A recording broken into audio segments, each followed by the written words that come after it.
In the opinion of this representation, that is a very cavalier way of treating a member of this committee, Mr. Chairman.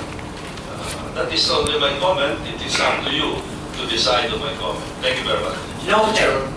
Yes, Congressman Magdana. I also made a reservation. May I? Please, you have the floor. Thank you very much, Mr. Chairman. Mr. Chairman, I did not vote for, I did not sign for this resolution 1109, and I am against 1109. However, I voted in affirmative because I wanted to be fully discussed not only here, in rules and also in floor. But I'm against that particular. Thank you, Mr. Chairman. Mr. Chairman, Congressman Agabao. Mr. Chairman, the consensus reached during the last hearing is that we're going to hear a panel of experts, after which we will decide on 1109. We heard the panel of experts, we have made a decision. I think this is time to put that in the vote. So I now respectfully move, Mr. Chairman, that we approve 1109, and I have two reasons for that. The chair will listen. Number one is that I did not sign the... I am listening intently. Thank you, Mr. Chairman. Mr. Chairman, for the record, I myself did not sign 1109 because I thought that it has no constitutional merit to it. But out of a becoming respect for the nearly 170 signatories to it, I'm prepared to give it the benefit of the doubt. And so therefore, I would want to have this settled in plenary. Second is that we have heard the welfare of ideas coming from two our respected resource speakers. It would be a pity, Mr. Chairman, if all those good ideas are confined only to this committee. I would want these ideas debated and heard by the plenary. And so therefore, I now move formally that we approve 1109. Second the motion. Any second? Okay. Sandali lang po. Kailangan sumugot ang chair naman bago pag may nagsalita ninyo, sasabi mo ng chair kung ano sitwasyon. Okay, it has been moved and seconded that we approve 1109 so that it will go to the Rules Committee for them to agenda it for discussion in plenary session for reasons as already stated by the proponent. Is there any objection? Chairman, Mr. Chairman. Okay, explain our dealing. May I just be able to explain, sir, briefly? Yes, Congressman Casino has objected to it first, so let's give him the first shot. Kasi maintindihan to go to Congressman Casino, you have the floor. Why are you objecting?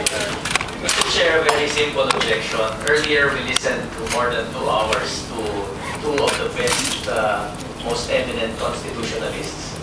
And I think we all understood, based on the inputs of these two constitutionalists, that House Bill 1109 will not pass. It's clear that what they said is that there is a need for separate voting, and that in considering 3/4 vote, you need to consider both houses. Parang hindi ho tayo nakinig doon sa dalawang eksperto by passing 1109 because obviously 1109 does not pass the requirements as what was discussed was by our resource persons. And with all due respect to all those co-authors, I think that one basic reason why we listen to these experts is that we can make the right decisions, but apparently we are ignoring all the warnings and all the views of our advisor resource persons. So I object to this motion. Thank you, Congressman Casino, Congressman Rodriguez, and then down the line.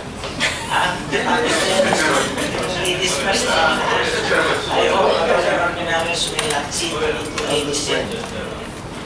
Mr. Chairman, I object because the vote on the issue is premature. Precisely, we have heard two resource persons. There is also a third resource person who has submitted a written position. There has to be a discussion among ourselves on what the resource persons have said, to be able to tally up and to be able to form an opinion on what is really the valid act to do, on whether the fourth mode is valid act or not, it is unconstitutional or not. To rush immediately today our own decision after hearing the three would practically will not be able to join the issues, because what we did in the earlier part is to question each one. Now, we should have a discussion first on what are the respective merits of each one of them. Because especially, there has been a differing opinion on the validity of the fourth mode. And that is, Dean Bernas was saying it is valid, it is constitutional. Justice Mendoza said it's not. And so, we could not, at this point, be able to vote when there is still no discussion on the presentations of our resource persons. I believe we should discuss first on the what has been lectured and given by our two resource persons. Thank you, Congressman Rodriguez. Congresswoman Masa, please, to the point. Yes, thank you, Mr. Chairman. Una ay sumasang-ayon ako sa mga kasamahan ko doon sa kanilang objection dito sa pag-aprobahan nitong House Resolution na ito. Pangalawa, ay hindi ako sumasang-ayon doon sa mga batayan ng mga nagsampa ng motion na ang isang sinasabi ay meron daw mahigit 100 na pumirma na dito sa motion na to bilang mga co-authors. O dito sa House Resolution na ito bilang mga co-authors. At ganun din, with all due respect to Congressman Latman, na sinasabi niya, let not this committee play God. Sa palagay ko, ang mga statements na ito ay na-undermine ang function ng committee na ito. Precisely, we have been deliberating on this House resolutions. Bago pa ang House resolution na ito, napakahaba na rin ang deliberations natin. And finally, we came to a point before this meeting not to approve this House resolution until the motion was, until there was a motion for reconsideration. So,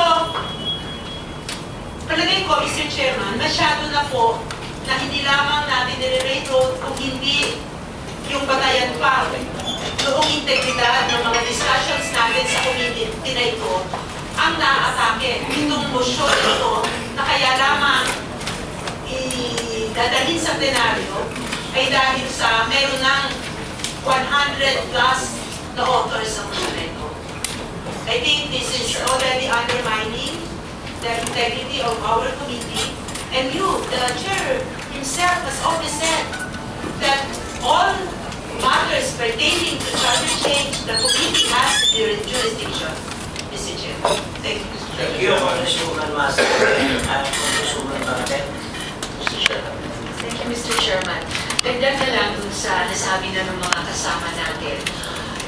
Kahit magkaiba yung posisyon ng dalawang unang resource persons natin dun sa so-called fourth mode, pareho po nilang sinabi, Mr. Chairman, na kailangan voting separately ang House at ang Senado sa usapin ng pag-amyenda sa Konstitusyon. Which provision ay totally wala dito sa House Resolution 1109. At para i-paraphrase yung salita ng ating good Vice Chairman, kung walang constitutional value itong House Resolution 1109, huwag na natin pag-aksayahan ng panahon. Dahil ito na lang yung session days na titira, tapusin na lang natin yung trabaho natin pagkatapos ng SSL, trabaho natin sa Carper, at sa iba pa, kung kaya pa yung RH at iba pa, Mr. Chairman. Kung sa House Resolution 1109 lang, patay ang tsatsya. Huwag na natin pag-aksayahan pa ng panahon. Salamat, Mr. Chairman. Thank you, Congresswoman Barret. Congressman Dole.